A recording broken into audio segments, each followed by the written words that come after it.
ذهب مغاضبا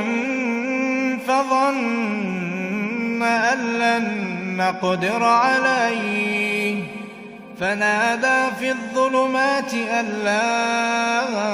إله إلا أنت سبحانك إني كنت من الظالمين فاستجبنا له ونجيناه من الغم وكذلك ننجي المؤمنين وزكريا إذ نادى ربه رب لا تذرني فردا وأنت خير الوارثين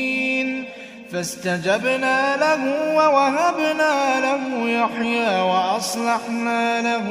زوجه إنهم كانوا